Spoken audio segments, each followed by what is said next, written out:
السلام عليكم ورحمة الله وبركاته ولكن حوك سده إن شاء الله بإذن الله تبارك وتعالى سيدي نوص عطيبة وحان إسلقا بندقيني أما مارتان صوب بندقيني ما هي الذي مرتدى صومالي وحانا فوكس كسارني أو ستو سانو تارجت قريني كون كم ما هود الصومالي ذا لحيدا أقو عنسن إن شاء الله وحان إسلسو قابان دقيني أما إسلسو دقيسني هذا إذن لسو عطي طبعا كميد أكون كما ما هود هل كان حاي نوهري سقال بقل يسقاشن isla socod wanaagsan mahmaada koowaad maanta waxaan ka bilaabaynaa lambarka 11aad waxaana insha Allah isku dayi doonaa hadduu Rabbi ii ogolaado inaan 5 kamid ah 10 ka xiga inaan soo bandhigo mahmaada koowaadna waxay leedahay ee lambarka 11aad ku aadan abeesadii 6 jir kugu qanintaa 6 jir ayay kugu dishaa ujeedka iyo dulucda mahmaadana waxa weeyaan baasha abeesada la yiraahdo waa nooc kamid ah halaqyada waxaana la sheegaa inay tahay midda ugu sunta badan yaani waxa laga wadaa hadii aad ka badbaado marka ay ku qaniintay doogteeda iyo maartay sunta ay kugu reebtay ma ahan mid maartay ka harayso ilaa aad ka jilacdo ama aad waayelaad ka noqot ayay sugaysaa markii uu difaac jirkaaga uu yaraadana waxa weeyaan waxaad u dhiman doontaa suntii ay kugu reebtay maamaada xigto waxa ay leedahay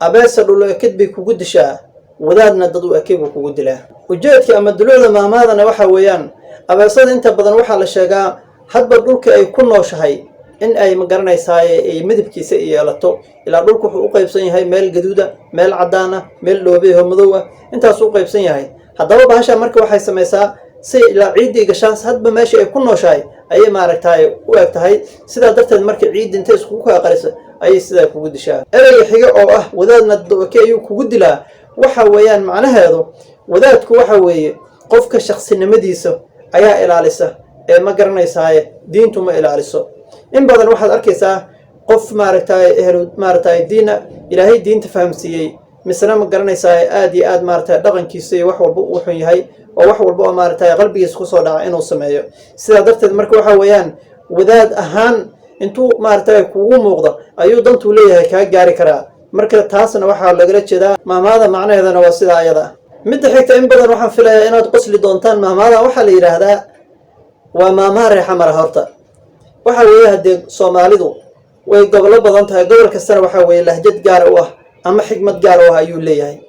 marka hal yaabino oo hadhina maamaha jirta ma ahan liana waxa weeye dad dhan oo reer gobol ah dad dhan oo ma garanaysaa hal gobol degan ayaa maartay maamaadooda ay tahay maamaada waxa la yiraahdaa abkay dooli dirow dad noolmaas u daha maamaada iyo dulucda jeedkana waxa weeyaan qofku marba haduu inuu wax dilo u barto waxa u fududaan doonto macnaheedu waxa weeye waxa u fududaan doonto inuu qof bani aadamana u dilo hadii uu xayawaanaadka u soo bilaabo inuu dilo si wax loo dilana u barto qofka waxa u fududaanayso in maartay biritoolana uu qof bani aadam ah u dilo sidaas ayuu maartay maamaadana ujeedkeeda iyo dulucdeedana ay sax ku tahay maamaada xigta maamaada waxa la yiraahdaa waa maamaha aad iyo aad ma garanaysaa muhiim u ah maamaada waxa la yiraahdaa abti waa hooyo aan naas lahayn Allahu akbar xaqiiq billahi alazim maamaada waxay ku fadhidaa macna aad iyo aad u weyn laana waxa weeyaan abtigu waxa weeye waalid waa ka sokeeya xaqiiqatan abtiga waalid waa ka sokeeya in badan waxaan leeyahay qof kasto abtiga ka ducayso حقيقة أبتي هدو كودعيو إن بدن الليبان آيات جارسة إن شاء الله بإذن الله تبارك وتعالى إن أبتياشين أدباريال ونغطان وارجينا يا هو يدو بوس كذا يوتشوغا أبتو حقيقة آد ومارتها أبتو ورنيو أبتياشا مارتها لك دعيست ما حكتا وحي لا هاي أذيقا مبقو ننكي سابق وجدت كما الدلور ما هذا نوحا ويان أذيقا وحا لإله قفك وحلو ديبو qofkii saabaqana waxa la yiraahdaa qofka asaga u dhiibay waxaan xumaadeen hasamaadeen wixii adigu lagu dhiibo shabakul mareed saad u sii wada qofkii lagu dhiibo baad geyn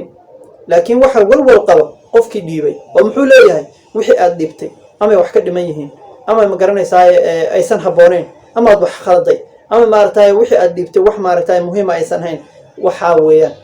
qofkii wax dhiibay markasta waxa maartay ku daran in badan maartay uu qalbigiisa u gadgudoomo uu yiraahdo maxaa dhici doona kii aad u dhiibtayse muxuu sameyn doonaa ma la goyn doonaa ma dhanka kale u marin doonaa hadii jeer walwal ayaa ku taagan maamahada ujeedkeeda iyo dulucdeedana waa sidaa. shantii maaragtay maamahooda maanta aan kugu talagalina intaa inay ku egtahay ayaan rajeynayaa. intaan shanta xigto ku kulmi doono hadduu rabbi raalli ka noqdo waxaan idin leeyahay wassalaamu calaykum waraxmatullaahi wabarakaatuh.